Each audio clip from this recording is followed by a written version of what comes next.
Shalom saudara yang dikasihi Tuhan Yesus Kristus. Selamat pagi, salam sejahtera untuk kita semuanya. Selamat datang kembali di Renungan Rohani pagi hari ini. Semoga saudara yang terkasih dalam keadaan sehat selalu, kiranya damai dan sukacita Roh Kudus melimpah di dalam hati dan pikiran saudara saat ini.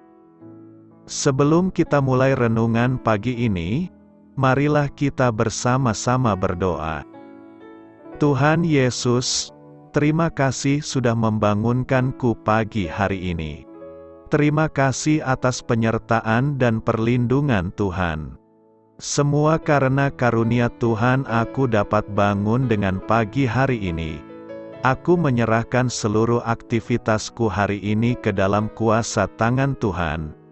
Jauhkanku dari yang jahat, ya Tuhan. Tuhan Yesus, tolong lindungi dan berkati aktivitasku hari ini. Tolong berkati juga keluarga dan teman-temanku, Bapa Surgawi, oleh karya Roh Kudus. Tolonglah aku untuk menjauhi segala sesuatu yang melukai hati-Mu. Ampunilah segala dosa kami, ya Tuhan. Dalam nama Tuhan Yesus, aku sudah berdoa. Amin.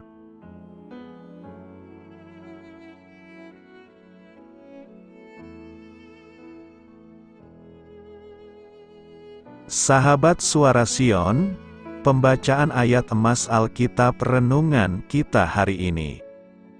Nats pilihan kita adalah, beginilah diperintahkan kepadaku atas firman Tuhan. Tertulis dalam kitab 1 Raja-Raja 13 ayat 9, bacaan kita terambil dari kitab 1 Raja-Raja 13 ayat 7 sampai dengan ayat 22. Kemudian berbicaralah raja kepada abdi Allah itu, marilah bersama-sama dengan aku ke rumah, segarkan badanmu, sesudah itu aku hendak memberikan suatu hadiah kepadamu. Tetapi abdi Allah itu berkata kepada raja, sekalipun setengah dari istanamu kau berikan kepadaku, aku tidak mau singgah kepadamu, juga aku tidak mau makan roti atau minum air di tempat ini. Sebab beginilah diperintahkan kepadaku atas firman Tuhan, jangan makan roti atau minum air dan jangan kembali melalui jalan yang telah kau tempuh itu. Lalu pergilah ia melalui jalan lain dan tidak kembali melalui jalan yang telah diambilnya untuk datang ke Betel. Di Betel diam seorang nabi tua, anak-anaknya datang menceritakan kepadanya segala perbuatan yang dilakukan abdi Allah pada hari itu di Betel. Mereka menceritakan juga kepada ayah mereka perkataan yang dikatakannya kepada raja. Kemudian ayah mereka bertanya, dari jalan manakah ia pergi? Lalu anak-anaknya menunjukkan kepadanya jalan yang diambil abdi Allah yang datang dari Yehuda itu. Ia berkata kepada anak-anaknya, pelanai keledai bagiku. Mereka memelanai keledai baginya. Lalu ia menunggangnya dan pergi mengikuti abdi Allah itu dan mendapatinya duduk di bawah sebuah pohon besar. Ia bertanya kepadanya, engkaukah abdi Allah yang telah datang dari Yehuda? Jawabnya, ya, akulah itu. Katanya kepadanya, marilah bersama-sama aku ke rumah untuk makan roti. Tetapi jawabnya, aku tidak dapat kembali bersama-sama engkau dan singgah kepadamu. Aku tidak dapat makan roti atau minum air bersama-sama engkau di tempat ini. Sebab telah diperintahkan kepadaku atas firman Tuhan, jangan makan roti atau minum air di sana. Jangan berjalan pulang melalui jalan yang telah kau ambil itu. Lalu jawabnya kepadanya, aku pun seorang nabi juga seperti engkau, dan atas perintah Tuhan seorang malaikat telah berkata kepadaku, bahwa dia pulang bersama-sama engkau ke rumahmu, supaya ia makan roti dan minum air. tetapi ia berbohong kepadanya. Kemudian orang itu kembali bersama-sama dia, lalu makan roti dan minum air di rumahnya. Sedang mereka duduk menghadapi meja, datanglah firman Tuhan kepada nabi yang telah membawa dia pulang.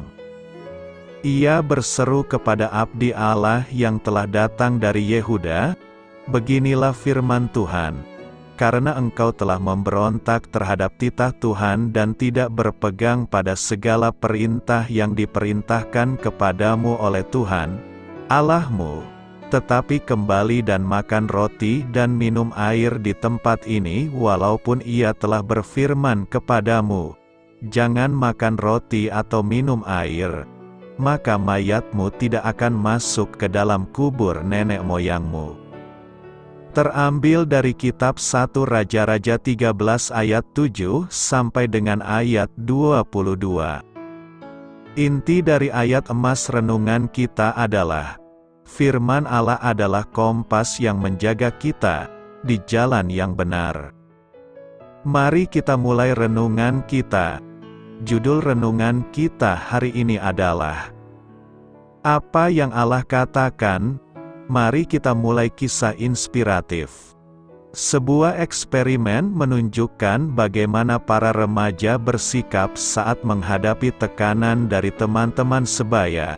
Kelompok-kelompok yang terdiri dari 10 remaja itu dibawa ke dalam sebuah ruangan dan diperintahkan untuk mengangkat tangan saat sang guru menunjuk garis yang terpanjang dari 3 pilihan garis. 9 dari mereka telah diberitahu sebelumnya untuk memilih garis terpanjang kedua.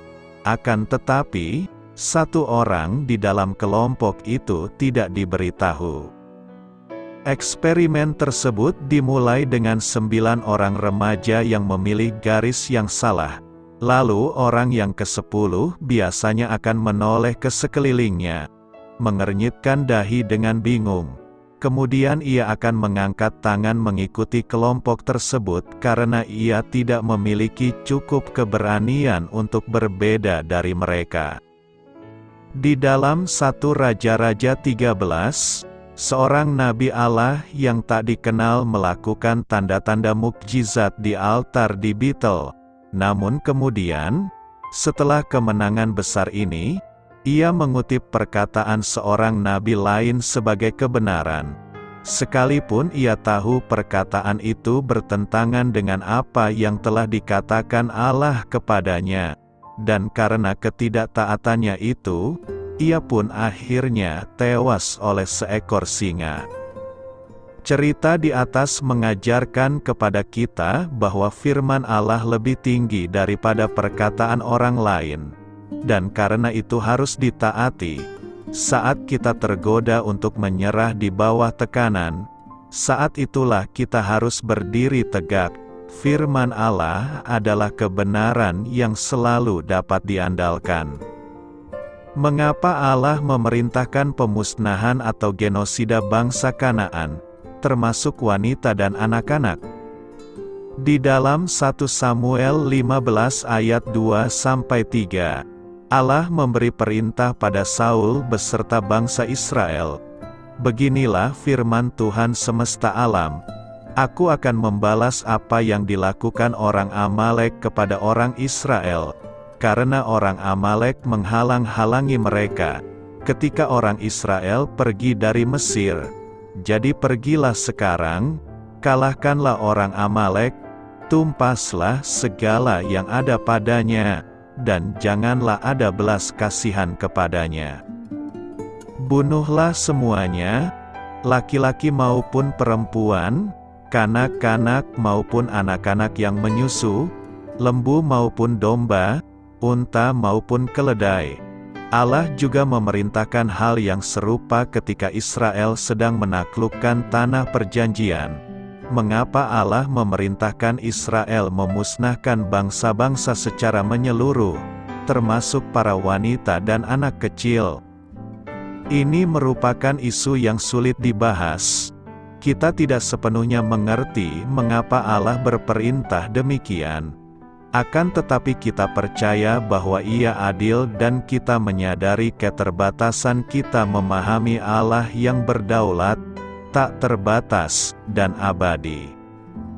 Ketika kita mempelajari isu yang sulit seperti ini, kita harus mengingat bahwa jalan Allah lebih tinggi dari jalan kita dan pikirannya lebih agung dari pikiran kita. Kita harus siap mempercayai dan beriman pada Allah walaupun kita tidak sepenuhnya mengerti cara-caranya. Lain halnya dari kita, Allah mengetahui masa depan. Allah sepenuhnya tahu akibatnya apabila Israel tidak memusnahkan bangsa Amalek. Jika Israel tidak menaati perintah Allah, maka bangsa itu akan kembali mengganggu Israel ke depannya. Saul mengklaim dirinya telah membunuh semua orang terkecuali Agag, raja Amalek. Saul sedang berbohong beberapa dasawarsa kemudian. Jumlah kaum Amalek begitu banyak sehingga mereka dapat menyandera keluarga Daud serta keluarga anak buahnya. Setelah Daud dan pasukannya menyerang kaum Amalek dan menyelamatkan keluarga mereka, sekitar 400 orang Amalek melarikan diri. Jika Saul memenuhi perintah Allah, maka hal ini tidak mungkin terjadi. Beberapa ratus tahun kemudian, Haman, seorang keturunan Agag, berusaha memusnahkan seluruh umat Yahudi. Jadi, kurang taatnya Saul hampir menyebabkan kebinasaan total seluruh bangsa Israel. Allah tahu bahwa hal ini akan terjadi, sehingga Ia memerintahkan pembantaian seluruh kaum Amalek sebelumnya. Terkait penduduk Kanaan, Allah memerintah, tetapi dari kota-kota bangsa-bangsa itu yang diberikan Tuhan Allahmu, kepadamu menjadi milik pusakamu. Janganlah kau biarkan hidup apapun yang bernafas, melainkan kau tumpas sama sekali, yakni orang Het, orang Amori, orang Kanaan, orang Feris, orang Hewi, dan orang Yebus, seperti yang diperintahkan kepadamu oleh Tuhan, Allahmu, supaya mereka jangan mengajar kamu berbuat sesuai dengan segala kekejian yang dilakukan mereka bagi Allah mereka, sehingga kamu berbuat dosa kepada Tuhan, Allahmu. Umat Israel juga gagal memenuhi perintah tersebut, dan nubuat Allah benar terjadi demikian. Allah tidak memerintahkan pemusnahan ini tanpa sebab, melainkan mencegah terjadinya kejahatan yang lebih besar di masa depan. Mungkin bagian perintah Allah yang paling sulit diterima adalah perintah untuk membunuh anak-anak. Mengapa Allah memerintahkan pembunuhan anak yang tidak berdosa? 1. Anak mempunyai dosa. 2. Anak-anak ini ketika dewasa akan memeluk agama dan ritual keji yang dianut orang tua mereka. 3. Dengan menghentikan kehidupan mereka selagi anak, Allah memastikan mereka dapat masuk ke surga. Kita sangat percaya bahwa semua anak yang mati akan diterima ke dalam surga karena belas kasih dan rahmat Allah. Sekali lagi, jawaban yang kami beri ini tidak membahas seluruh isu yang terkait. Fokus kita sebaiknya berpusat pada kepercayaan pada Allah walaupun tidak memahami seluruh jalannya. Kita juga harus mengingat bahwa Allah mengamati segala sesuatu dari sudut pandang kekal dan bahwa jalannya lebih tinggi daripada cara kita. Allah adalah tolak ukur dari segala keadilan, kebenaran, kekudusan, kasih, belas kasih, dan belas kasihan. Kita mungkin kesulitan memahami bagaimana seluruh atribut Allah bekerja sama, namun itu tidak berarti kenyataannya lain dari pemberitaan Alkitab. Doa saya menyertai saudara sekalian. Saya memberkati Anda agar sewaktu Anda mencarinya dari Dia, Bapa Surgawi Anda akan memberikan bagi Anda roti harian Anda. Dalam nama Yesus Kristus, Tuhan yang berkuasa atas alam semesta dan menuntun kita kepada iman yang menyelamatkan, Tuhan Yesus menyertai senantiasa. Tuhan memberkati. Amin.